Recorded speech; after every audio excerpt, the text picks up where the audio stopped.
Welcome to Confessions Beyond the Food. I'm your host, Nancy Redland. Let's dig in and get inspired.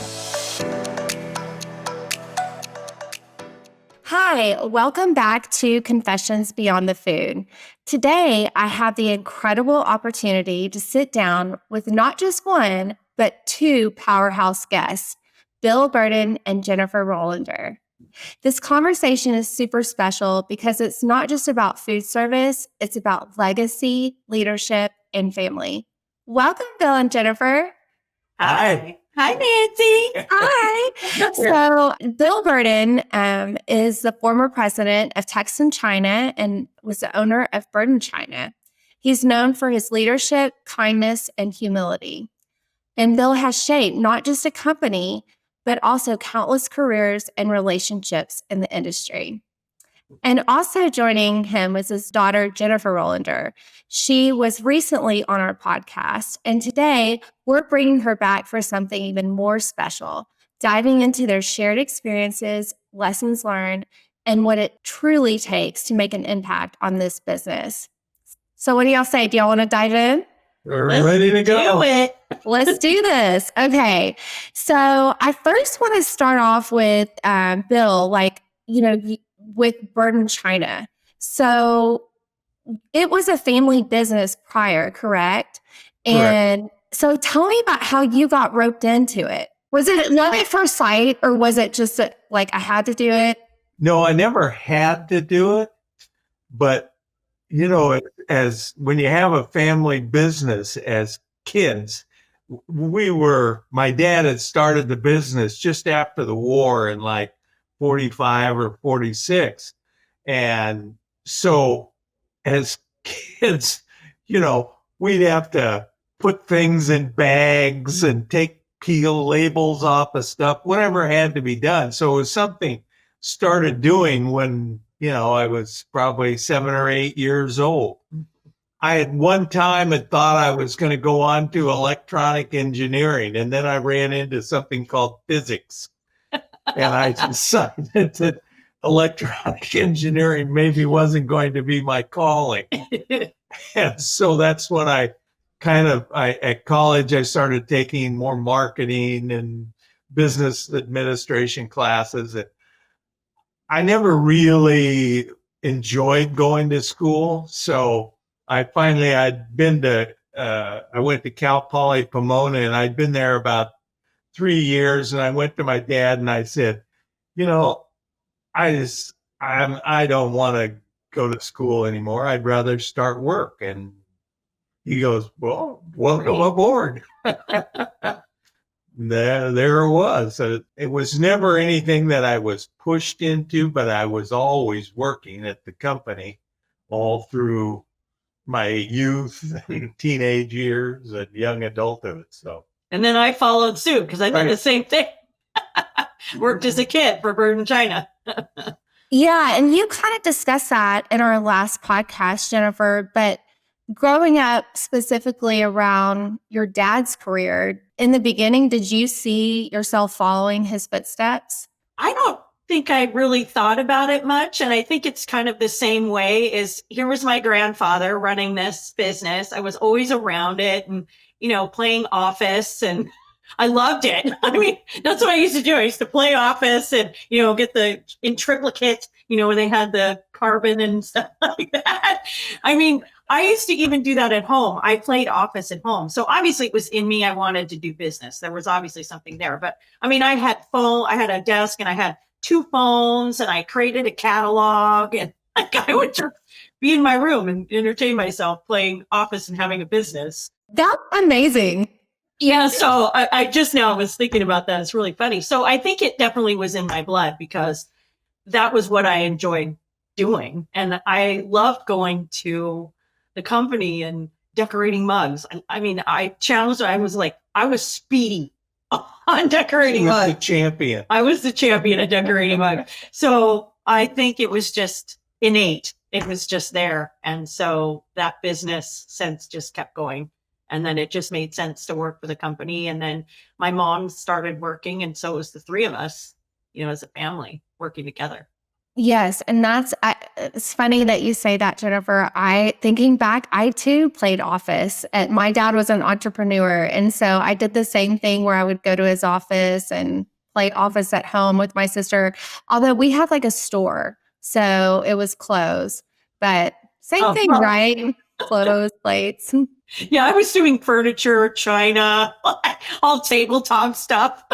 Give her all the old order books and things from the office, and she'd bring all that stuff, and she'd be upstairs, and all of a sudden she'd come downstairs, and we're in the family room watching TV or something, and she's got her order book, and she, what can I get you? And what are you at prices? It was hilarious. Such a salesperson. I love it. And you guys literally have clay running through I love how you said that. Clay running through your veins. Yeah, that's right. Well, also, Bill, it's interesting that you said with your background, your science background, because you gave, I think, the best training on China and dinnerware I've ever had. And I mean, really, I've been around a ton of different factories on China, and I still love your informational videos. So did a lot of your science background, play into any of this too? Well, I think it did from the standpoint of there was a certain amount of, technical thing that I was always kind of interested in electronic engineering. I used to build radios. I built a color. We never had. We had a TV, obviously, when we were first married, and I built a color TV from a kit. And so I remember I finally got it finished, and we had friends over, and it was like, turn it on. Is this thing going to work? And it worked. And it did. Yeah. Had that TV for a long time. It was a lot of fun. But yeah, I think that background kind of helped with the technical part, because even though ceramics is, still hands in clay, that sort of thing, there is a lot of technical back into that in designing bodies and glazes and what different chemicals do. So you kind of need to have a little bit of that engineering type background. It kind of helps I never was a ceramic engineer, but I had a couple of guys that we had as consultants, a guy from England called George Vardy, and he was classically trained in the UK as a ceramic engineer, and another guy that worked for Tuxton named Leo Suzuki, and he was a Japanese trained in Japan. And oh man, these guys were really knowledgeable, and they taught me a ton about ceramics and how things work and why this happens and what to look for, So I had some really good people that I knew along the way that helped with that. So you guys that are eating on plates, it's a lot more than just some clay. There's a lot that goes into it. I mean, I thought it was fast. Yeah, we're still lifting and flipping. Checking to see if there's any chips. Coming over and the waiter's, is there something wrong, sir? I've noticed your glaze is, it's not doing very well. Like, you probably need to take this one out of rotation. Yeah, always the critics, right? And so, I mean, I thought it was fascinating when you took us to China, when Tuxton took us to China, to actually see the plant and see the lab and the testing, and to really understand the ingredients that go in affects how the color. I mean, there's just so many variables, and I thought that was really cool. A lot of ways to make it go bad. Yeah, so it was all about those getting in place basic controls, and that's a daily, hourly thing to monitor all that, the various processes along the way. Yeah. Otherwise, because once it comes out of the kiln, it's pretty much, it's either good or it's in the trash bin. So it's a tough thing to do consistently well. And you guys did that for sure. I want to go back a little bit back to the family dynamics. So what was it like working in the same industry as father and daughter? Did it strengthen your bond or did it ever bring any challenges? It never looked like it brought any challenges. Y'all were just really close. We never have had too many big clashes. I mean, obviously, there are things that we disagree upon, and she'd get a pouty face about something, but Dad. but most of the time, we got along great. I mean, we loved going out on the road together and traveling together and seeing customers and having successes, and even some of the going in and having somebody that's all over you about something and then getting back after, can you believe it? Well, that didn't go well. Yeah. It's like, well, that didn't go well. Yeah. And I think we had so much success just because we get along anyways as father and daughter. And we've been working together for so long. I mean, you think about Bird in China, and even though I took a hiatus and did other things in between, it was like no time had passed. And it was, I think for me, the most fun was being on the road with him. And it's kind of the dynamic duo going into these dealers and visiting our reps and doing trainings and going to trade shows. And it just made a difference, I think, with people too, because it was, oh my gosh, father and daughter, this is so cool. And I'm not going to lie, when he left the business and then I was going out, you bet your butt I would go and say, oh, so do you probably know my dad, Bill Burden? And they'd go, that's your dad? Yes. Oh, well, let's talk about something, I mean, I'm not ashamed of that. No shame here. I'll use his name when I can. It always worked out great, but great to be working together as a family. And it was good when my mom was with us. I mean, we all had our roles. My mom and I butted at heads a little bit, but love her to death. And so it's been an interesting ride going from place to place through the business together. Yeah. It's been really fun. The family part, I think, there's nothing like having your family as part of your business. See, as long as you can, when you get home at night, you can kind of put that aside. And as a family, we always did. We didn't bring the problems home, so to speak, or issues we had. We didn't let that interfere with our home life. And that's not always easy to do. Yeah. Did y'all have like a rule if somebody would bust up? And y'all say, nope, not at the dinner table. Yeah, because we had dinner every night at the table. That was, back in the day. But we stuck pretty good to it until we got to Tuxton, and then dad night constantly back and forth. Yeah, one of my other guests had mentioned just, a role as a mom and a role as a, in your career. And she said, I don't really try to separate the two. I'm a mom and this is my career. Like, I don't switch, we just have to make it work together. And so kind of makes a lot of sense with what, you guys do. It's not taking off your hat. Like it's embracing, this beautiful thing of working together. And I think that's awesome. And also, I think a lot of people are scared to use their connections in the industry. And I think that's crazy because if I had a dad like Bill, I'd be like, I'd have a billboard. Yeah, I'd be doing the same thing, Jennifer. So I think it's great to use your connections and it's really cool if you're able to pass the torch on to future generations. So Bill, so you're known for being a powerhouse, but I also view you also as a humble leader. So how do you balance confidence with humility in business? Oh, gosh, I guess it's just, I don't think it's anything that I consciously think about. I think it's just more my personality, who I am as a person.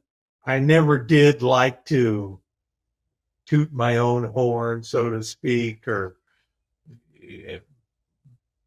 accolades and things like that. It kind of makes me feel uncomfortable, basically. So it's just, I think that's just who I am, my personality, that those things just kind of came easy to me, I guess. I'm like Jennifer, though. I read a lot for different pleasure and also for, business books and how to sell better or how to be a better leader. And I think a lot of those, it's not like you can take that, oh, wow, here it is, all right here. But I think you look to pick little jewels out of whatever you're doing. It's like we used to go to these different conferences. You've been to these conferences and they got speakers and, a lot of them are like, but usually if you're paying attention, there's usually at least one little kernel you get. And that can really help, I think, when you're out there with the public, because it's not easy, as you well know. Yeah, because you still have to stay authentic to who you are and to what you're doing. So I totally agree with that. Getting that, it's not always 10 nuggets. It could just be one. But that one may make a complete difference in how you sell or how you interact with people. And it's true to your own personality. You're still but you're adding in something that works. And trying to learn I think one of the real challenges is how to respond to problems, or somebody's upset on the phone and irritated. And how do you take that down without, being a condescending, what? Mhm. So, I think I found through the years, you'd find these little, like I said, little nuggets out of a book or somebody talking that, oh, yeah, that's a good idea. See, where can I use that? So, Yeah, I think that it's just who you are. I agree with it. We see that. And I know Jennifer had mentioned that as well. And so the way you've handled certain situations, and I think that that's what separates good leaders from great leaders. And you're one of those, Bill. well, thank you very much. That's nice of you to say. Where we are now, I mean, I was proud of my dad in a lot of different things, but retiring, that was a proud moment for me as a daughter, because he made Tuxton what it is today. I don't care what anybody says, but he did. 22 years, and both of us building the brand and working together to make it that way. And now he gets to relax and he gets to do what's good for him. And I'm really proud of that. I think it's amazing. And I'm glad that I got to work with him as long as I did. But yeah, you could tell who we are. That's just a funny story, but What a blessing. And so, Bill, what is it? Going back to Tuxton for a second, what is your proudest moment with Tuxton? Because you did really build the brand and brought it to be a huge company. So a major player in our industry.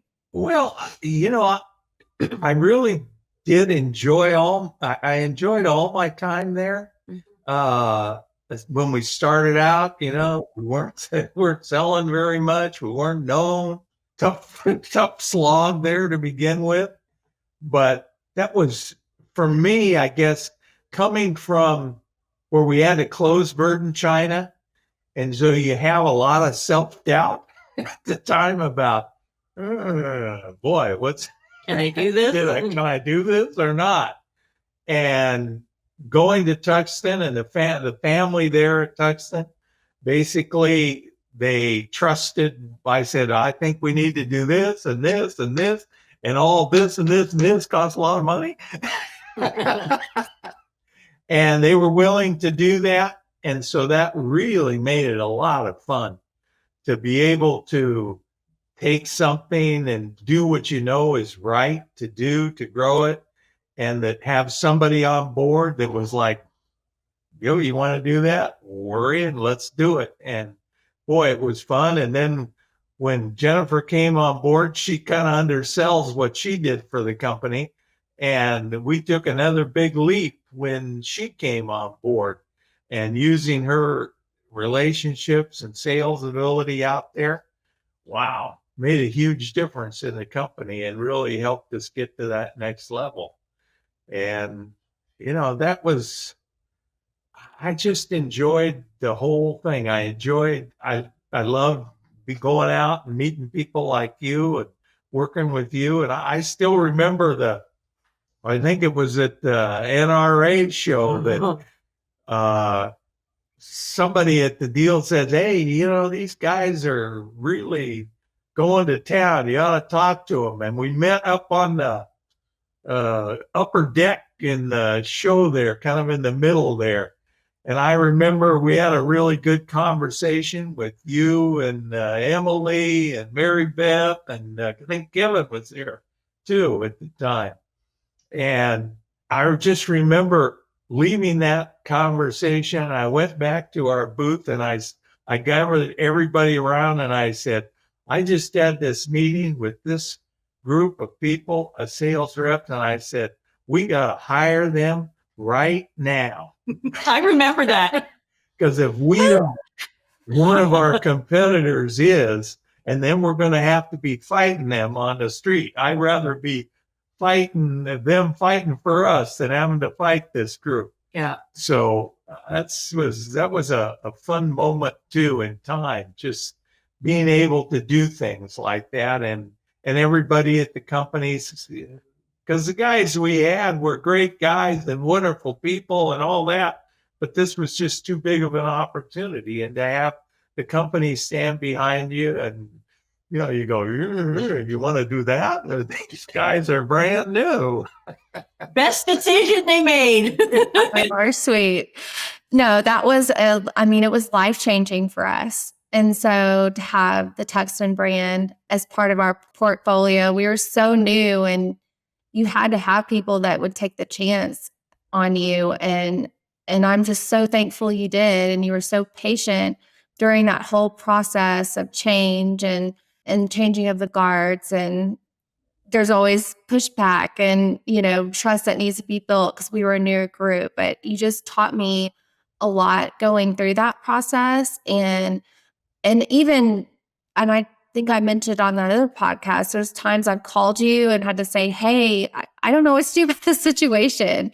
And you're just so fair and kind. And it was just I've always looked up to you, and you're a really big part of our history at W3 and just growing and putting us on the map. So I'm forever thankful to be part of it, because it was fun for me too. Believe it or not, I enjoyed the heck out of it.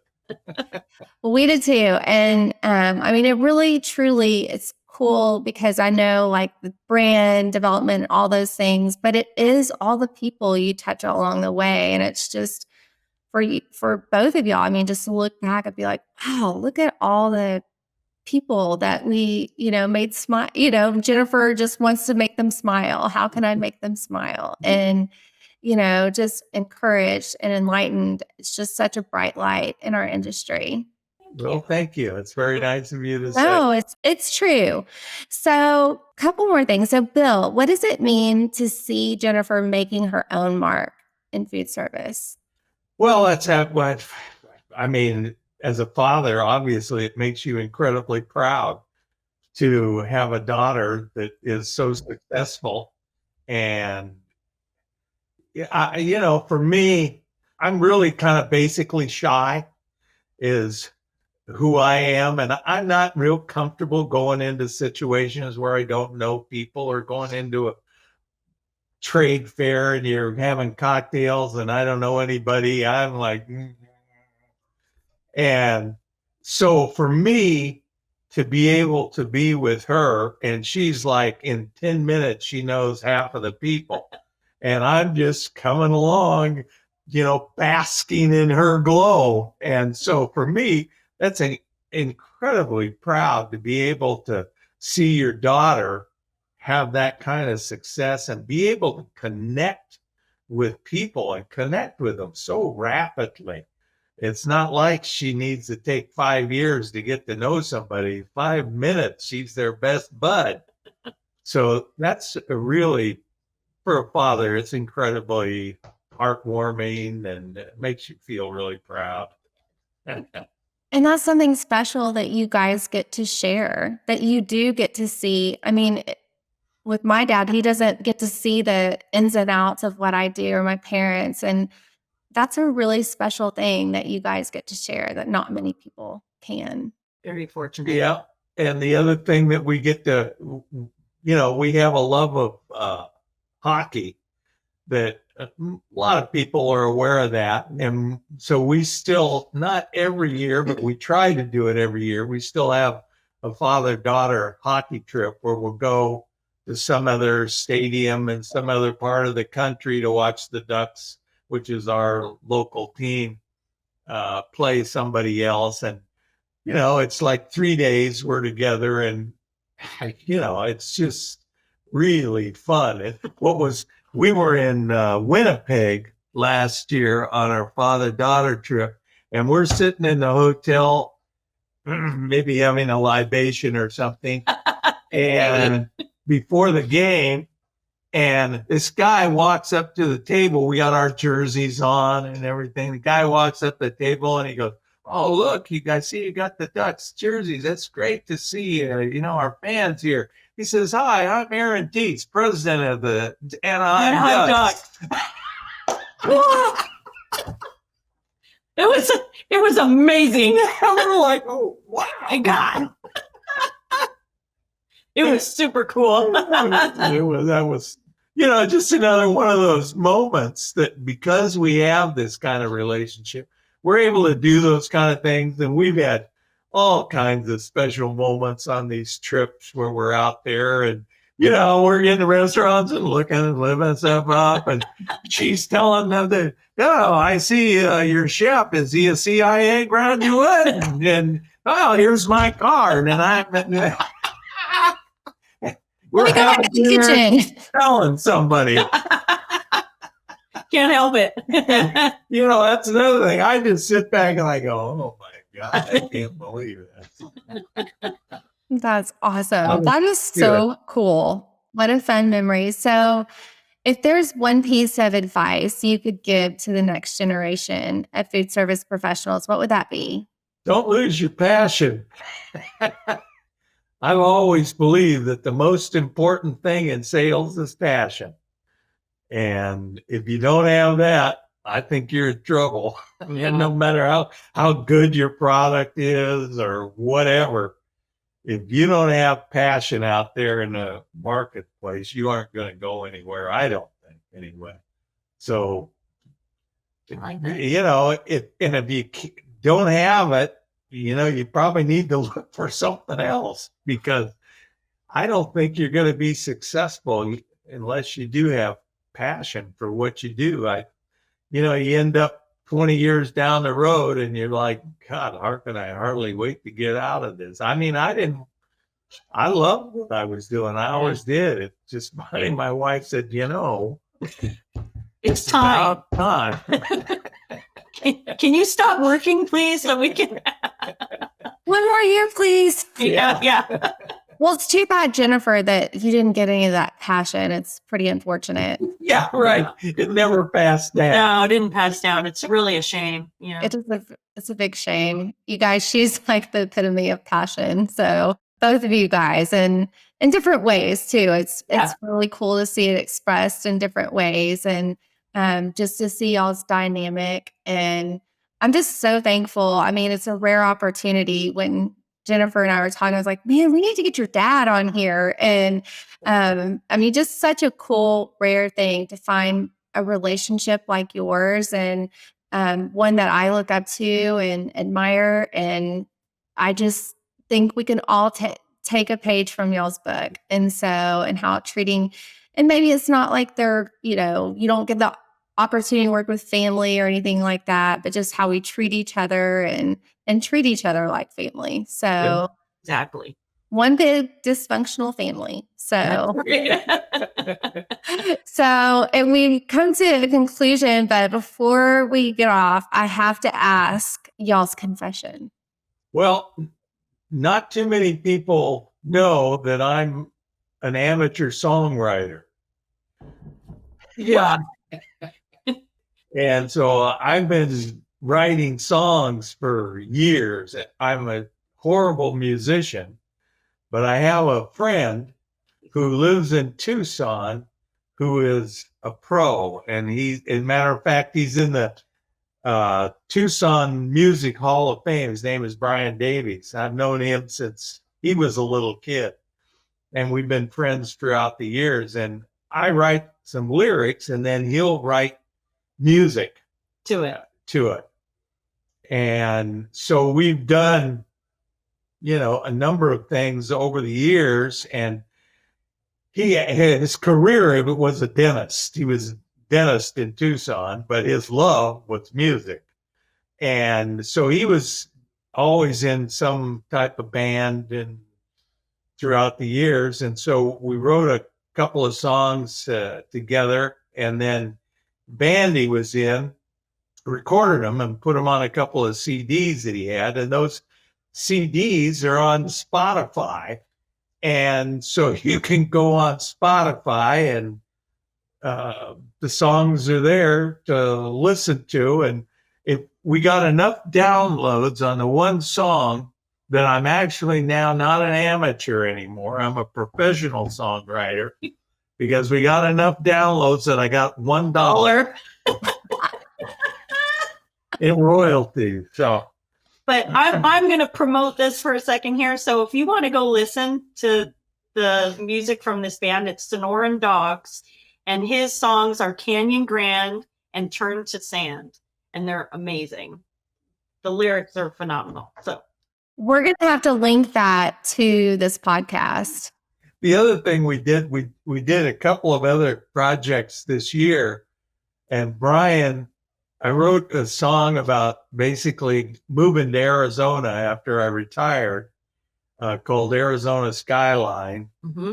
And then I did another song. I always wanted to do a Christmas song, so I did a Christmas song called Christmas Time in the Desert. Christmas in the Desert. And those are on, he put those, and he put videos to them, and he posted those on YouTube. So those songs, well, one of them is, we did it as like cowboy poetry, a narration of the song with a video in the background. And the other one, he and I sang, and he did a little video in the back. Anyway, Spotify and it's YouTube. I mean, this is not fair. You got you have the science brain, a business brain, and marketing brain, and now an artistic brain. Yeah. So that was a good one for him. I do have pretty one awesome. Today. I have one for today. Okay. Yeah. Since I already did my pie. So when I was going to junior college, I was a theater major, and I had always been in theater. And so for 1 year while I was there, I did improv at the Pasadena Ice House for a year. So stand-up improv. Improv comedy troupe was called the Improv Inferno. That was a gas. I'd love to. Oh my gosh, you guys are so freaking talented. We're talking about having fun, Nancy. Yeah. Love it. I mean, you guys are just full of talent. So need a jack of all trades. Call Bill, call Jennifer, or you paint it, sing it. I gotta give a shout out to my wife too. Where we live is a 55 plus community. We call it the compound. And so they have stuff classes and stuff. And so my wife has always wanted to do some painting. So she started painting, and she's doing some watercolor portraits and some abstract oil painting and stuff. And you go, whoa, that's really good.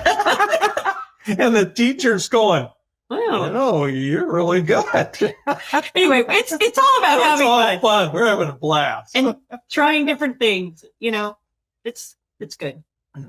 That's amazing. Well, I've really enjoyed having you guys on. And thank you so much for what you've done for our industry, Bill and Jennifer, what you have done and what you will be, what's to come with you. And happy retirement, Bill. Enjoy Thank it. you. And so pop in and see us every now and then. Well, it's been a pleasure talking to you and seeing you again. And thanks for having us on. It's been a lot of fun. I enjoyed it.